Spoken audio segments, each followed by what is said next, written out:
제가 어린 시절은 강에서 성장을 했습니다. 예전에 우리가 야외를 갔던 그 충청도 청풍이라고 하는 것이 제가 한 10살 때까지 살았던 고향이기도 하죠. 우리 원로 장로님 고향이시기도 하고요. 거기서는 제가 주로 아버지를 따라 고기를 많이 잡았습니다. 음, 아직은 어렸기 때문에 이제 여울살이나 이런 데 가서 이제 돌을 쌓아놓고 이제 바닥을 하얗게 만들면 이제 고기들이 막 몰려와요. 그러면 이제 거기서 낚시를 던져서 이제 고기를 잡죠. 그리고 저녁이 되면 이제 아버지를 따라서 이제 강가로 나가서 이제 주낙이라고 하는 것을 놓습니다. 그래서 긴 줄에다가 낚시를 쭉 줄을 달아서 거기다가 뭐 지렁이도 달고 또 과일도 달고 뭐 다양하게 달아서 그래서 이쪽 강에서 저쪽 강까지 강 건너까지 밤에 이제 줄을 띄워놓고 이제 새벽 지나면 그걸 걷어오죠. 그러면 주로 자라가 많이 걸리고 뭐 가끔 뱀장어도 걸리고 뭐 그러면 이제 아버지가 그걸 걷어다가 이제 그 콘크리트 된 그 물탱크에다가 이제 이걸 놓고 이제 사람들이 옵니다. 와서 이제 하나 두 개씩 이제 그 고기를 사가죠.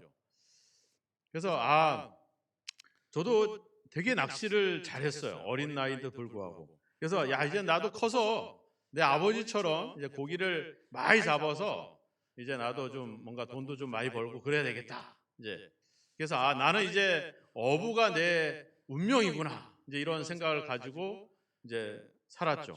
근데 어느 날 댐이 생긴다는 거예요. 그리고 우리 동네가 다 수몰이 된다는 거죠. 그래서 이사를 가야 된다는 거죠. 그래서 저희는 이제 제천 시내가 본가기 때문에 그쪽 본가로 이제 이사를 하면서 저의 운명은 또 달라졌죠. 집이 가난해서 이제는 열심히 공부를 하는 것이 내 운명을 바꾸는 길이다. 그래서 또 중학교 때부터 아주 목숨을 걸고 공부를 합니다. 공부를 해서 또 근데 대학을 가야 되는데 고등학교를 가야 되는데 대학을 가려면 문과고등학교를 가야 되는데 형이 이미 진학을 하고 있으니까 또 집안이 어려우니까 공부를 시킬 수 없죠. 일반 고등학교는. 그래서 저는 또 그 광산공업고등학교라고 하는 우리나라 유일의 그 광산 전용 학교로 또 들어가서 이제 장학금을 받으면서 학교를 다녔습니다. 그리고 이제 대학을 갈 생각은 없죠. 돈을 벌어야 되니까. 그런데 이제 선생님이 대학은 가야 된다. 그래서 이제 그냥 전액 장학금으로 갈 수 있는 대학을 추천해주고 이제 그 대학을 가게 됐고 대학을 졸업하자마자 이제 탄광을 가게 됩니다. 그래서 저는 이제 탄광에서 이제 내가 여기서 내 어떤 삶이 내 운명이 이곳에 정해졌다 생각하고 거기서 또 목숨을 걸고 또 일을 하게 되죠. 그게 저의 운명인 줄 알고 또 열심히 일을 했습니다. 그런데 또 어느 날 하나님이 불러서 신학을 하라고 하고 또 목회의 길로 오게 됐어요. 저의 운명은 이렇게 많이 바뀌었습니다. 저의 운명의 제 개인적인 계획에는 이 목회라고 하는 것은 있을 수가 없었죠. 왜냐하면 우리는 유교 집안이었고 교회를 나가는 사람이 없었고 저는 대학에 가서야 예수님을 알게 되었기 때문에 그 전까지만 해도 돈을 버는 것이 저의 중요한 삶의 목표였죠. 어떻게 보면 오늘 이 말씀에 등장하고 있는 베드로나 안드레 또한 그런 운명 속에 있지 않았나 생각이 듭니다. 자, 말씀을 보시면 갈릴리 해변에 다니시다가 두 형제 곧 베드로라는 시몬과 그의 형제가 바다에 그물 던지는 것을 보셨다. 그들이 바다에 그물을 던지고 있었어요. 왜요? 네? 쉽게 생각하세요. 너무 어렵게 생각하지 마시고. 왜 바다에 그물을 던지고 있었습니다. 왜요? 그렇죠. 어부기 때문에 그렇습니다. 어부기 때문에. 자, 21절에도 가보면 두 형제 곧 세베대 아들 야고보와 그 형제 요한이 그의 아버지 세베대와 함께 배에서 그물 깃는 것을 보시고 왜 그물을 깃고 있었어요? 어부였습니다. 어느 때부터? 아버지, 그 전에는 나온 기록이 없지만 그들의 삶은, 그들의 가문은, 그들의 인생의 운명은 뭐였어요? 어부였습니다. 우리는 그저 18절 끝에 그들은 어부다 이렇게 나와 있죠. 근데 헬라어 성경엔 다릅니다. 에산 가르 알리에이스. 왜냐하면 그들은 어부였기 때문입니다. 이렇게 해석을 할 수 있죠. 어부하고 어부였기 때문이니까 뭐가 차이가 나냐? 네. 이 헬라어적인 표현은 그들은 아직 미완료 시제로 씁니다. 즉 그들의 어부의 삶은 아직 완성되지 않았다는 거예요. 무슨 말이냐면 과거에도 어부였고 지금 예수님이 지나가고 있는 그 순간에도 어부였고 앞으로도 뭐다? 어부다. 그러니까 이들의 운명은 어부로 정해져 있었다는 거죠. 그들 스스로도 아버지의 유업을 이어서 어부로서 살아가는 삶이 자기들의 운명이었다는 겁니다. 우리가 보통 그런 이게 보통 운명이다라고 생각하고 살아가는 사람들이 많죠. 우린 다른 표현으로 뭐 팔자다, 내 팔자가 그렇지 뭐 하면서 어떻게 보면 그 삶을 새롭게 하기보다는 그 삶에 젖어서 살아가는 것이 우리의 운명이고 우리의 삶의 모습이었다는 겁니다. 그런데 그 우리의 운명에 누가 뛰어든 거예요? 예수님이 뛰어드는 겁니다. 우리의 인생에 예수님이 개입을 하신 거예요. 그래서 우리는 여전히 또 앞으로도 어부여만 됐던 우리의 운명이 이제 어떻게 된 거예요? 달라진 겁니다. 여러분들의 삶에 지루하거나 때론 그냥 이렇게 살다가 가겠지라고 생각해왔던 우리의 인생 속에 예수님이 오심으로 인해서 우리의 삶에 우리의 운명에 새로운 변화가 일어났다는 겁니다. 그 변화가 바로 뭐예요? 내가 너로 뭐를 하겠다? 사람을 낚는 어부가 되게 하겠다. 이제는 전에는 뭐를 잡았어요? 고기를 잡았죠. 왜 잡았어요?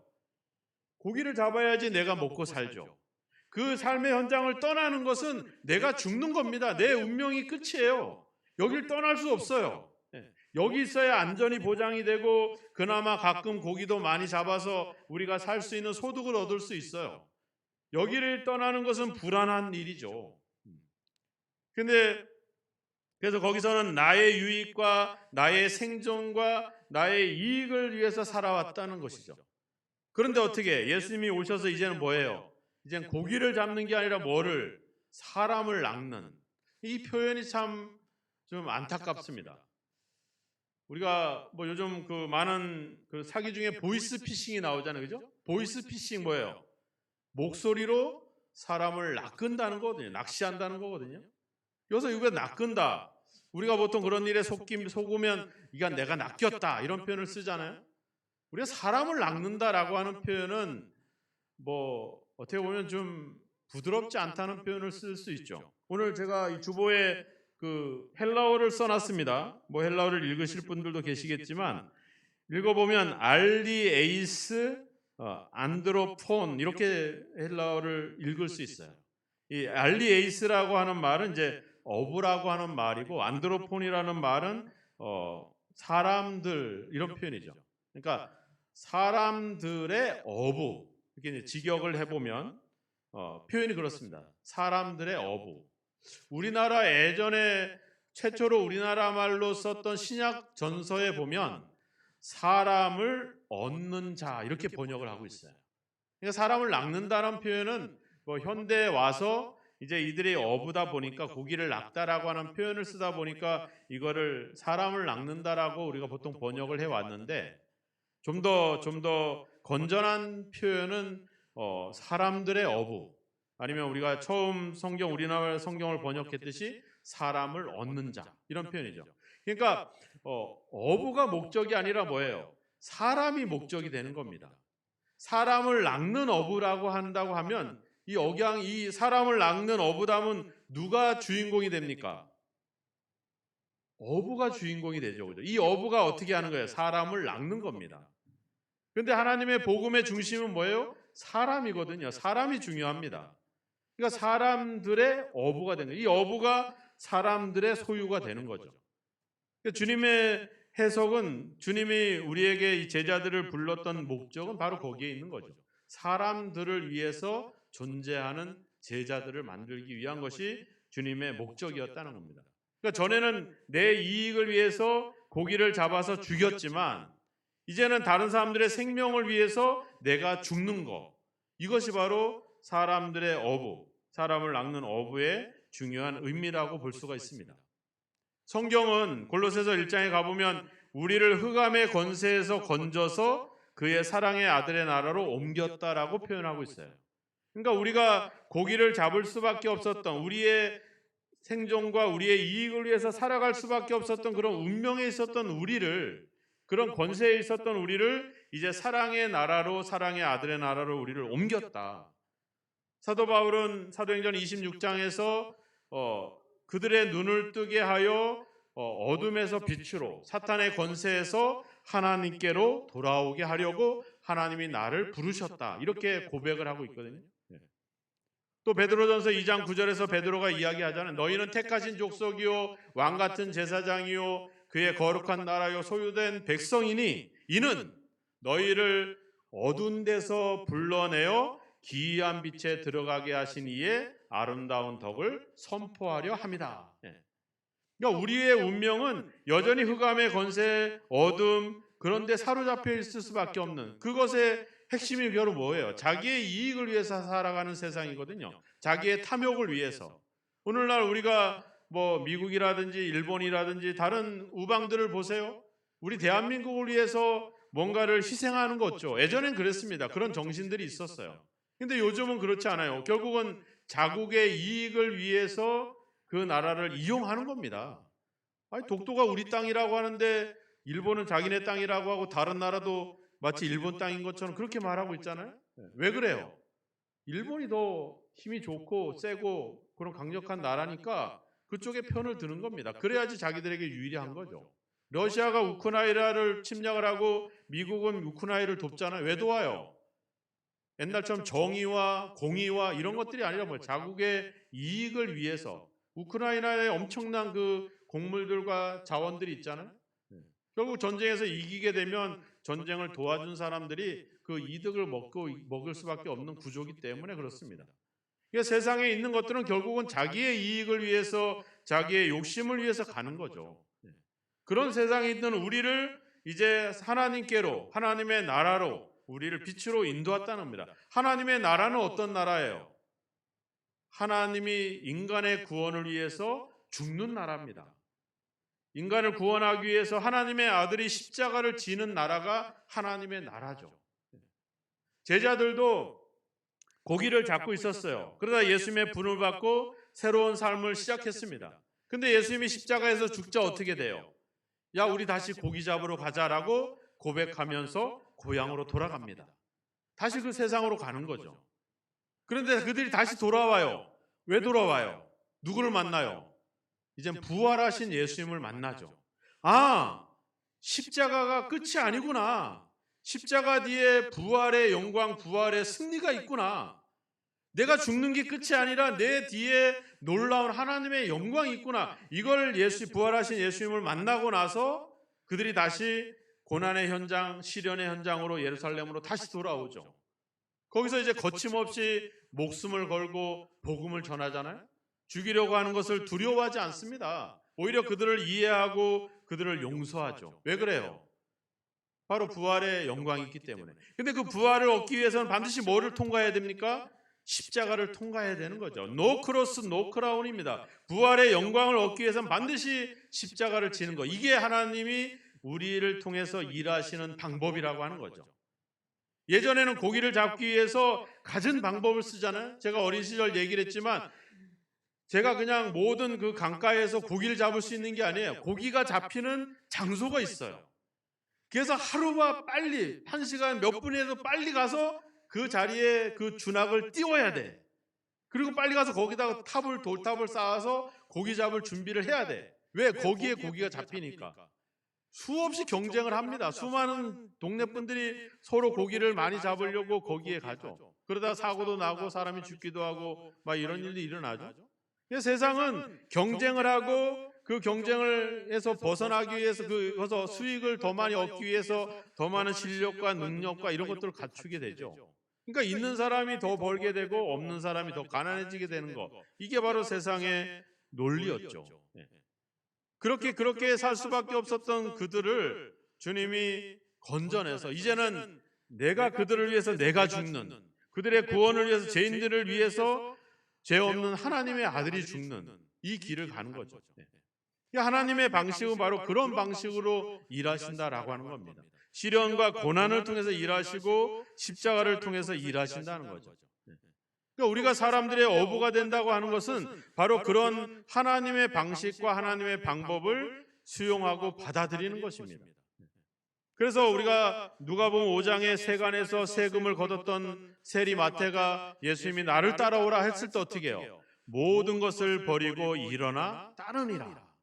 사도 바울이 예수님을 만나고 나서 어떻게 했어요? 무엇이든지 내가 유익하던 것을 다 그리스도를 위해서 해로 여기고 또 내가 모든 것을 잃어버리고 모든 것을 배설물로 여긴다. 예수 그리스도 외에는 다 배설물로 여긴다. 나는 오직 예수 그리스도와 그분이 십자가에 못 박힌 것 외에는 알지 아니하기로 작정했다. 왜? 그것이 하나님의 방법이고 하나님의 길이기 때문에 그런 것이죠.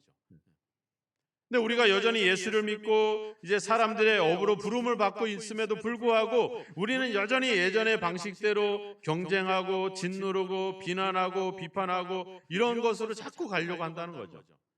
뭐를 해야 되는데? 내가 낮아지고 내 자신을 비우고 내가 죽어야 되는데. 이야기하자 너희 안에 이 마음을 품으라. 곧 그리스도 예수의 마음이니. 그는 그 하나님의 본체시나 하나님과 동등됨을 취할 것을 여기지 않고 자기를 비우고 자기를 낮추고 죽기까지 복종하셨으니 십자가에 죽으심이라. 그러니까 하나님의 방법은, 하나님이 부르시는 그 부르심의 길은 결국 우리가 십자가를 지는 거거든요. 그들을 위해서 내가 손해보는 것, 그들의 유익을 위해서 내 이익을 포기하는 것, 이것이 사람들의 어부의 부르심의 목적이라고 하는 겁니다. 그러니까 제자들은 다 버리고 가는 겁니다. 이전에 했던 방식들을 다 버리는 겁니다. 오늘 본문에도 나와 있잖아요. 20절에 그들이 곧 그물을 버려두고 예수를 따르니라. 그 다음에 22절로 가보세요. 그들이 곧 배와 아버지를 버려두고 예수를 따르니라. 우리가 누가복음에 보면 그 비유가 나오잖아요. 누가복음 14장에 망대를 짓는 비유가 나옵니다. 망대를 짓다가 중간에 돈이 모자리면 공사를 멈출 수밖에 없죠. 공사가 멈추고 중단되면 어떻게 돼요? 사람들이 지나다니면서 손가락질을 하죠. 그러니까 처음부터 앉아서 내가 가진 것으로 이것을 지을 수 있는지 없는지를 생각하고 시작하라는 거죠. 또 전쟁에 있어서 그렇잖아요. 내가 가진 군사로 쳐들어오는 적군을 물리칠 수 있는지를 살펴보고 계획을 세우고 전략을 세워봐서 안 되면 어떻게 돼요? 항복을 해야죠. 가서 우리가 평화를 맺읍시다라고 파치를 맺어야죠. 그래야 삽니다. 안 그러면 죽잖아요. 그래서 그 비유의 끝에 예수님이 뭐라고 그래요? 너희가 자기의 모든 소유를 버리지 아니하면 능히 내 제자가 될 수 없다. 그렇다고 하면 우리는 삭개오나 그런 사람들처럼 모든 재산과 모든 시간과 모든 것을 버리고 예수님을 따라야 되는 것인가? 오늘 이 제자들처럼 그물도 버려두고 아버지도 버려두고 주님을 따라야 되는 것인가? 그걸 원하신다면 또 그렇게 해야 되죠. 예수님이 어떤 제자가 내가 아버지 장례를 치르고 오겠습니다. 나는 내 가족들과 작별 인사를 하고 주님을 따르겠습니다. 그럴 때 주님이 뭐라 그래요? 손에 쟁기를 잡고 뒤를 돌아보는 자는 하나님 나라에 합당치 않다. 사람이 또 우리 가족들이 아니라 누가 하나님이 부르는데 우리가 감히 죄인된 우리가 이렇다 저렇다 핑계를 대고 변명을 대고 부르심의 시간을 지연시키고 이럴 수 있겠습니까? 그럴 수 없죠. 불렀다고 하면 순종하면서 가야 되는 것이 옳죠. 그렇다고 하면 이 부름 앞에 있다고 하면 우리 모두가 다 어떻게 보면 거지가 돼야 되고 다 노숙자가 돼야 되고 이런 상황들이 되잖아요. 그럼 하나님이 우리를 사람을 낚는 사람들의 어부가 되게 하겠다라고 하는 이 의미가 뭘까? 과연 우리는 이 제자들처럼 모든 것을 다 버리고 주를 따라야 될 것인가 하는 점이라고 하는 겁니다. 베드로가 예수님이 십자가에 죽는다고 했을 때 베드로가 뭐라 그랬어요? 모두 주를 버려도 저는 주를 버리지 않습니다. 내가 주와 함께 죽을지언정 주를 떠나지 않겠습니다. 이렇게 결단을 하죠. 그런 결단이 왜 나오는 거예요? 나를 부르신 그 하나님의 뜻에서 오는 게 아니라 개인적인 의협심과 정의감에서 나오는 거죠. 그러니까 베드로가 버려야 될 것은 뭡니까? 바로 그 하나님의 뜻에 저항하고 있는 자신의 그 고정된 생각들, 자기들의 경험, 자기들의 어떤 의협심, 이런 정의감, 자존심, 이런 것들인 것이죠. 아까 누가복음 14장에서 예수님이 이야기합니다. 가족들을 버려야 된다. 누가복음 14장 27절에 보면 너 자신을 버려야 된다. 28절에 가보면 너의 계획을 버려야 된다. 31절에 가보면 너의 자존심과 너의 자만과 너의 수치도 버려야 된다. 그리고 33절 14장 33절에 가보면 너의 모든 것을 버려야 된다. 이렇게 나와 있어요. 그러니까 우리에게 버려야 되는 것은 이런 재산적인 것도 있지만 가장 중요한 것은 뭐예요? 우리들 이전에 고기를 잡고 있었던 그 시대, 그 시절, 그 환경 속에 있었던 우리의 고정된 생각들, 우리의 사로잡혀 있었던 그 구태의연한 방식들, 이런 것들을 우리가 버려야 된다라고 하는 겁니다. 버리고 그 십자가의 고난을 받아들여야 된다는 거죠. 네가 나를 버릴 수 있다, 버릴 것이다, 내가 예수를 버릴 수 있다라고 하는 그것조차도 우리가 받아들일 수 있는 그런 어떤 것을 수용할 수 있는 마음을 여는 것. 어떻게 보면 주님이 이들이 버려두고 예수를 따르고 사람의 어부가 되는 이 가장 중요한 우리가 버려야 될 것들은 바로 우리의 어떤 그런 마음가짐 아닌가, 우리의 자세, 우리의 태도가 아닌가 하는 것입니다. 예수님이 이야기했잖아요. 하나의 밀이 죽지 아니하면 하나 그대로 있고 죽으면 많은 열매를 맺을 것이다. 하나님의 방법은 우리가 죽는 겁니다. 우리가 죽는 건 뭐예요? 우리를 비우는 거죠. 우리를 낮추는 거죠. 우리의 생각과 우리의 경험과 우리의 지식과 우리의 주장을 포기하고 하나님이 이루어 가시는 그 방식을 따라가는 것. 그것이 바로 우리가 버려야 될 자세라고 하는 것입니다. 이 제자들은 그것을 버리지 못했어요. 그런 마음을 버리지 못했어요. 그물은 버렸고 아버지도 버렸고 다 버렸는데 자기가 가지고 있었던 그 고정된 율법주의와 그런 고정된 사고방식과 그 가치관에서 여전히 머물러 있었다는 거죠. 그러니까 십자가가 들어오니까 이 사람들은 다시 그대로 다시 고기 잡는 업으로 돌아가는 겁니다. 근데 부활하신 예수님을 만나고 성령이 임할 때 그들은 다시 고난의 현장으로 돌아오게 되는 거죠. 뭐가 바뀐 거예요? 그 믿음, 그 마음이 바뀐 겁니다. 그 마음이 주님으로 말미암아 부활과 성령으로 말미암아 완전히 새로워진 거죠. 그러니까 그들은 이제는 뭐도 버려요? 목숨도 버리는 겁니다. 그리고 복음을 전하고 순교하는 것으로 가는 것이죠. 주님은 이야기했어요. 살인하지 말라라고 말하고 있지만 살인이라고 하는 것은 뭐예요? 사람을 죽이는 그런 사실, 팩트거든요. 근데 주님은 뭐라 그래요? 형제를 향해서 욕하고 형제를 미워하는 자는 이미 살인한 자다. 간음하지 말라고 했지만 간음은 팩트지만 뭐예요? 이미 여자를 보고 음욕을 품은 자는 이미 간음한 것이다. 예수님이 다루고 있는 문제는 뭐예요? 우리의 내면을 다루고 있다는 거죠. 왜?